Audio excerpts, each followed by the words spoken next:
Yo, yo, yo, people and patrons of the night. It is the host of the Horror Tavern, BD, and welcome back to my channel. Make sure that you take a seat, you grab a drink, and you get ready because we're going to be exploring the limitless cavern that is the horror genre here at the Horror Tavern.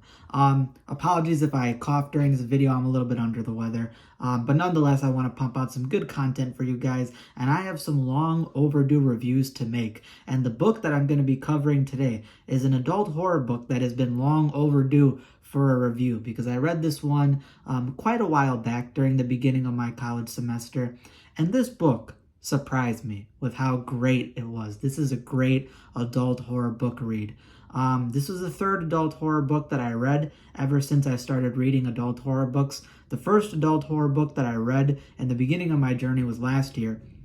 I read Nosferatu by Joe Hill, and I gave that book a near perfect score. And as many of you may know if you keep up with my content, retroactively I've given that book a perfect score, a 10 out of 10. That is a perfect adult horror book for me. It wowed me and how amazing it was. That book is 700 pages long, and yet it flies by like a dream. The pacing is amazing. The action sequences in it is great. There's some dark, disturbing, horrific stuff. There's some fun parts in it. I've mentioned it all before in the 2 videos I've made about it. And then I read my second adult horror book, which was Home Before Dark by Riley Sager. That one was basically half the length. It was like 300 and something pages. And that was the most boring, overrated piece of crap horror book that I read. It wasn't the worst thing ever, but man, was it boring. Man, was it the most average haunted mansion ghost story I've ever read. The fact that people rate that book super highly and it's like one of his best books, I don't see it. I don't see it at all. But I decided the third horror book that I had to read for adult horror should be something that's good. I wanted to get something that's good that was going to resonate with me and kind of lift my spirits up after that. And I ended up picking Summer of Night by Dan Simmons. Now, this is a 600-page adult horror novel, and the reason why it intrigued me was this book actually takes place in a rural town in Illinois, which is my home state. It's my home state. I was like, you know what? It's a rural town, excuse me, in Illinois. So I was wondering how it was going to be, and I saw that it was a coming-of-age horror story involving some middle school kids, kind of like a group of like Sandlot type of kids, or the kids from Stephen King's It, which this book is compared to a lot of the time for some of the similarities. So that very much intrigued me. I'm like, yo, you got this Stephen King's It type of cast of characters, these kids with dysfunctional and unique backgrounds, all grouping together to help each other out to face this supernatural, abnormal threat in the town. And the premise of what they were seeing in the town was super creepy, which I'll get to in just a second. So it very much intrigued me to pick it up, and I am not disappointed. This was a great read. There is a lot of great things in this book. First of all, the characterization in this book is very well done. Dan Simmons manages to embody the feel of summer. Right now I'm on summer break. You guys all are, I would assume, if you're in America.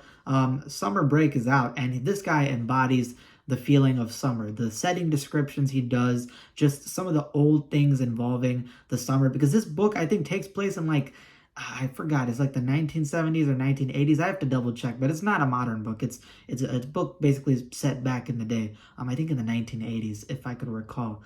So this book is pretty important in that regard. The fact that it embodies the old school summer before technology was a thing. It's a rural town. They don't have much wealth, so they're just basically exploring the different farming fields and areas of the town and sections like that. Just a really feel-good book. And then the action you get in here for some scenes, the horrific threats that these kids face are horrifying and disturbing and dark, and very much, again, excuse me, very much surprised me on how good it was. So without further ado, let's get into this book review of Summer of Night by Dan Simmons. What is this book about?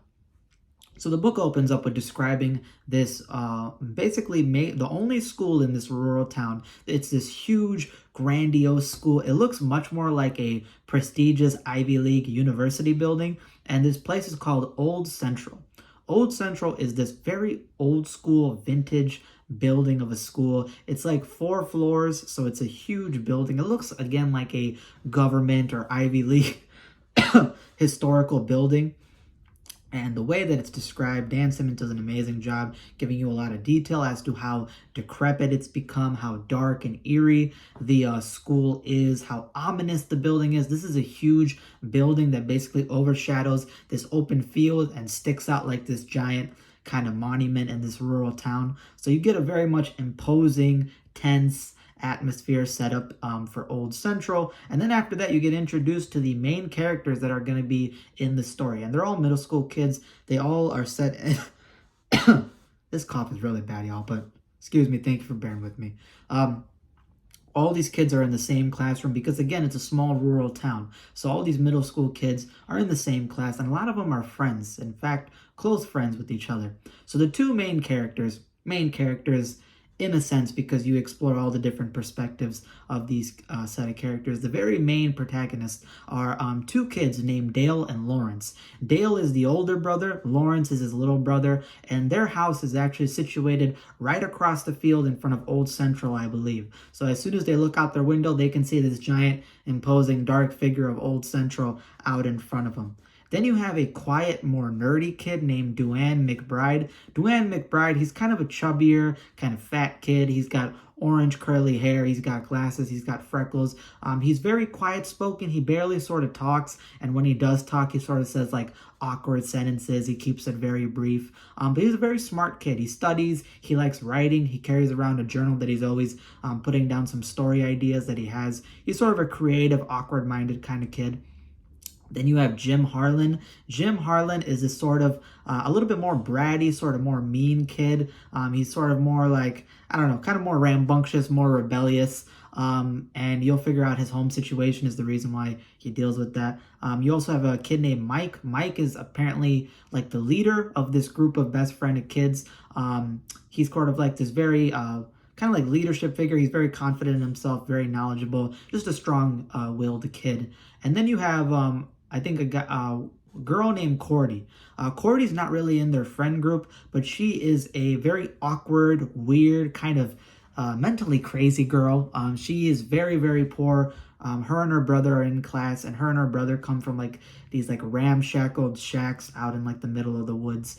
They're very, very poor. They basically like wear the same clothes. They're dirty, you know, they live in rags, you know, just sort of they're impoverished, just groups of kids in the family. And then something ends up happening because this is the last day of summer. This is the very last day that they're going to be in Old Central before this long 3-4 month summer break pops off. And they're very, very excited. They have a lot of plans on what to do around town, explore a bunch of different places, play baseball, go in the fields, do a whole bunch of fun stuff around this town, rural town of Illinois. However, the brother of Cordy that I mentioned, he ends up going down to the bathroom. He just has to go down to the bathroom. And when he goes down to the bathroom, he has to go to the very basement level of Old Central. The bathrooms are there. So as he's passing by the classroom, seeing all the different older kids and stuff, he goes down into this kind of dark and dingy basement down to the girls' and boys' bathroom.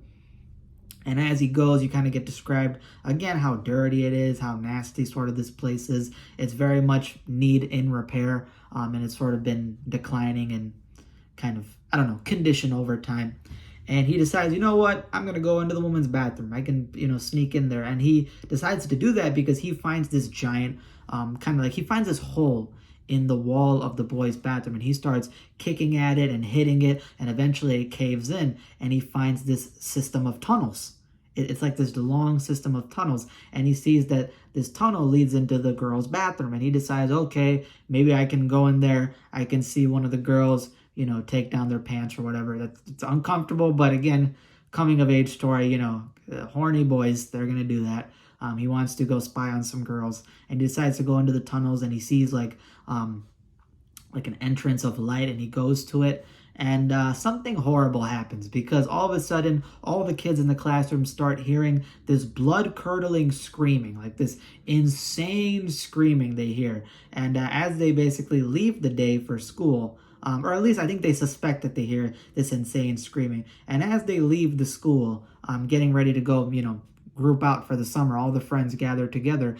Cordy is basically yelling at the teachers, and she's saying, "Where's my brother? He's missing." They're not giving them direct answers, and all of a sudden rumors start spreading around that there was some blood-curdling screaming. Maybe the school had something to do with her brother's disappearance, and then her mom comes in and she starts, harassing the teachers, trying to find out where her son is, and you basically get left off with that mystery. And then all of a sudden, the kids break out. Like I brought up, Dan Simmons does an amazing job describing summer in this town. All the kids riding around on their bikes, enjoying the fields, enjoying the areas around town.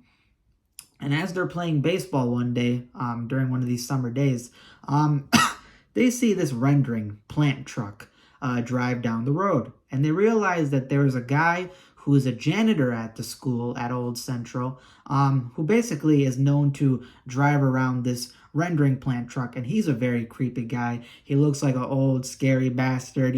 He's got rotted yellow teeth, he's got a vicious grin, he's known to be very mean, sort of weird, nasty old guy. And as he's basically what they suspect, he's driving this rendering plant truck, it all of a sudden parks across the baseball field, and it's way too dark. They can't see through the tinted windows of the truck because right now it's bright daylight outside. They can't see if that janitor guy is driving the truck or not, but they suspect he is. And again, one of the major things that they keep bringing up throughout this book is the smell of the rendering plant truck, because a rendering plant truck in this town picks up a lot of roadkill. It picks up dead dogs, it picks up dead pigs, it picks up dead cows, it picks up dead bodies of all these animals that are lying around, and it brings them over to the rendering plant to be rendered. So they smell this horrendous decomposing meat smell all the way out there, and it is horrendous, man. It is scary. It's basically disturbing hearing them talk about this imposing large truck coming in with a backload payload of just, dead, rotting corpses and bodies.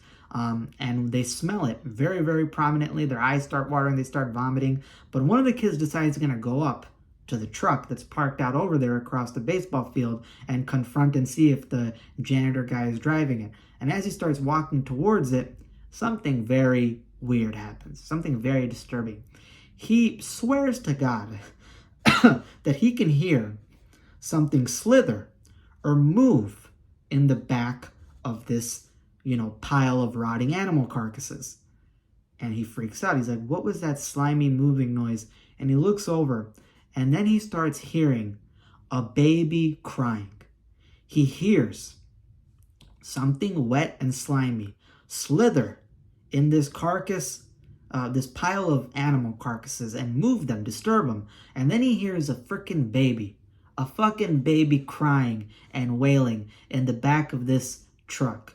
And he goes, what the hell? And he freaks out and he runs out of there. He tells his friends, they believe him with how disturbed he is, and they all, bike away out of there. But that is one of, hands down, the most disturbing things I've ever read in an adult horror book. Just the idea that there's this rendering plant truck, there's this giant pile of animal carcasses rotting in the sun, and then you hear something potentially move back there, and there's a fucking baby crying its head off in the back of there. That is some horrific ass shit. And they don't know what that was. They don't know what it exactly could have been. But again, they hauled ass before anything could happen. And as the story starts progressing, they realize some things. They realize that the missing case of Cordy's brother at Old Central potentially could lead to Old Central having something that more than meets the eye happening in this town. Because they suspect that Old Central might have been behind or responsible for her brother disappearing. And they notice that the faculty there is acting very strange, trying to cover it up. This rendering plant truck, they find out, starts following the kids, and they have some near-death encounters where the truck tries running them over and killing them. And they don't really have a way to prove it. They can't talk to adults about this because, no adults are really going to believe them. So they're sort of left on their own, where they feel that because they're investigating the mystery of Old Central and suspecting that they're behind some missing children and murders, that now they're going to be targeted.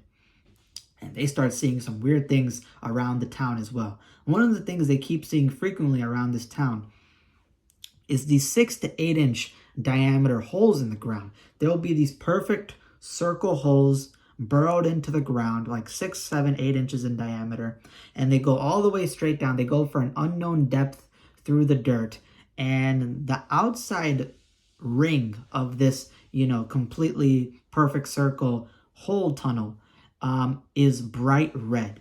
And it looks like the inside of your stomach lining. It's like really red. It looks like pulsing meat that's surrounding around, the inside of this perfect circle tunnel going all the way down to God knows where. And the smell that arises from this thing smells, again, like decomposing corpses. It smells like straight up hundreds of years of death going straight up into someone's nose if they look down into it. It looks damn near like the gateway into hell. And they see several of these, dozens of these, perfect circular tunnel holes burrowed around the farm fields, sometimes even burrowed underneath their house. Some of them find these holes under their beds. Some of them find these holes in the crawl space, underneath their house. It is very creepy. And then they start seeing these weird, ghastly white people dressed up in World War I uniforms, or either World War One or World War II. I think it's World War I uniforms following them around. One of the kids, he's biking home one day, and he sees this guy who's basically in a World War I outfit. He's ghastly white, blank stare, approaching him viciously, aggressively, and he gets out of there. And they keep noticing that some of these guys show up at their houses, look through their windows, and they are wondering what the hell is going on. And eventually they realize, you know what? The threat that we're investigating, the threat that we're dealing with is more than meets the eye. It may have supernatural backgrounds. It may be extremely malicious and evil, and no adult is going to be able to help us because they won't believe us. So we have to take matters into our own hands, not just to protect ourselves, but also to protect the town from these forces. And that's where the story basically goes. 600-page, it very much fleshes out everything and slowly unravels the mystery that's happening in this rural town of Illinois and involving Old Central. So what are the positives about this book? The great thing about this book, because it is a great book, a great read, is first off the characterization. You get some really great characterization in this book involving each individual kid and the main group of friends. Mike, Dale, Lawrence, Jim, Duane, all of them get fleshed out. You find out about their troubled backgrounds. Dale and Lawrence have a pretty much relatively normal family with a business. Jim, he's rebellious, but his mom sleeps around with a lot of different men and is very negligent towards him. So he has resentment towards her, and he'll see she's like a model, so he'll see a lot of her nude magazine stuff around the house. Really, really disturbing stuff. You have Mike, who's the leader figure. He works at the local church in the town, and he's friends with the pastor, so he very much has a religious household. And he has a grandma who they have to take care of, who's basically on the verge of dying. She can't really speak, she can't really talk, been dealing with stroke, so the family's sort of struggling with that. And Duane McBride, he has no mother. The mother died, and his father has been in depression for a long time. He's known for drinking, known for going out, and it sort of leaves Duane to be very independent in his life. And of course, I talked about Cordy. Her family is very much broke. They don't have anybody. And now she and her mother and family are dealing with the loss of their son, and in her case, brother, randomly going missing. So it's a very troubled group of kids, but you resonate with them because the way, Dan Simmons, right, how much they hang out with each other, how much they love each other, how much they treat each other like siblings, you really grow attached to them. And there's even a shocking twist that happens directly almost halfway into this book that involves something really tragic happening to one of the groups, one of the friends in the group. And again, you're built up a strong connection with the kids. This kid especially, you're growing a strong connection to, kind of like the people's hero, you resonate with them. But when this horrible thing happens to them, it is gut-wrenching. It is not only, the scene of what happens to this kid is not only horrific, it's not only scary as shit, what comes after this kid and what they have to deal with, but the outcome of it is not only gross and disturbing, but it's heart-wrenching, man. It hits you in the feels because you resonate with the kid. You root for him, all of them, and this one especially. And when you find out this horrible thing happens to him, and you see how this event affects the rest of the kids in the group, and you see them start to mature, you see them start to become desperate, you see them start to slowly break down and rebuild their bonds with each other, it is extremely well written, it's extremely well done, and I appreciate Dan Simmons for writing so well regarding that. Another thing is, again, the setting descriptions. The way Dan Simmons characterizes how the summer is, the setting of the town, the setting of Old Central, the way he describes these kids finding these terrifying burrowed tunnel holes throughout the town, underneath their beds, underneath the crawl spaces. It's horrific. And once you get to the climax of this book is sprinkled with a lot of terrifying, horrific, intense scenes where, again, the three types of forces go after these children. You have the rendering plant truck trying to kill the kids. You got whatever is making these holes being a factor. And you got these strange, ghastly white guys dressed up in World War I outfits. All of these three forces are targeting the kids. These forces are more than any adult or trained individual would be able to handle. So the fact that children, middle school kids, are being targeted and they have to basically band together, come up with a game strategy, come up with a game plan to take down whatever the mystery is happening in this town. It's really well written, really intense, really good, and I very much enjoy this book. Again, I'm keeping it vague for this review because I don't want to spoil what the actual threats are, what the actual mystery is. Again, it's supernatural. It's also maybe some creature feature thrown in there, and it's some very terrifying creature feature stuff, and then some real life horror as well. So this is a really well-written book. This is a great coming-of-age horror story. I would give this book a 9.2 out of 10. If you are a fan of Stephen King's It or Robert McCannon's A Boy's Life, I've not read either of those books, but I'm excited to read them. And a lot of people say that this book is in a very similar line to those two. So if you're a fan of either one of those, or you just like great coming-of-age stories in general, this is a book you should check out. Summer of Night by Dan Simmons is a great read, 9.2 out of 10, meaning this book is going in my A tier for adult horror books. Really, really amazing read. And the ending to this book is beautiful. It is a beautiful, beautiful, heartfelt ending. There is a lot of heartfelt moments amongst the disturbing and dark and intense and troubled scenes in this book. And that heart in the book is what attracts you to it. And that ending is absolutely beautiful. I nearly shed a tear. I nearly shed a tear at the ending. It's just really, really good. A perfectly packaged ending. And yeah, this was an amazing read. I heard there's a sequel to this book. I think this book is a part of something called like the Seasons of Horror by Dan Simmons. I know that there's 2 books after that I think don't have to deal with this one. They're not even tied to this book. I think it's just Seasons of Horror because of the titles or settings. Those 2 books are like completely different stories. But the 4th book in Seasons of Horror, I think, is called like Winter of the Dead or I don't know, something called Winter. And that book is apparently a sequel to this Summer of Night book. And I heard that it deals with like these guys being grown up and coming back together again, much like Stephen King's It, the second half. So I'm excited to read that. I don't know if it's going to be good or not, but I won't be touching it anytime soon. But you know what? Maybe next summer or even maybe upcoming winter, I'll go check it out and see. It just depends what I'm in the mood for.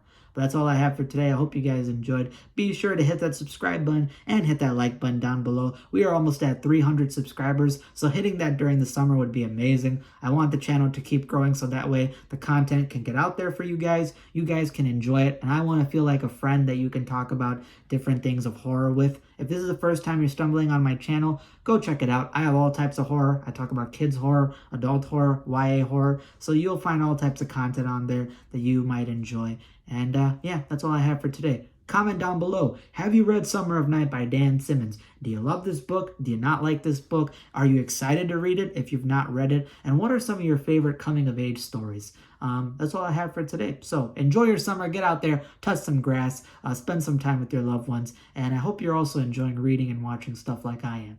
God bless every single one of you. Deuces. Yo, man. Sore throat makes it very difficult to talk, very difficult to get through the day, but we're pushing through, powering through. But at least as I'm experiencing this, I have a slight idea as to what Felicia went through every single day that she was dating me.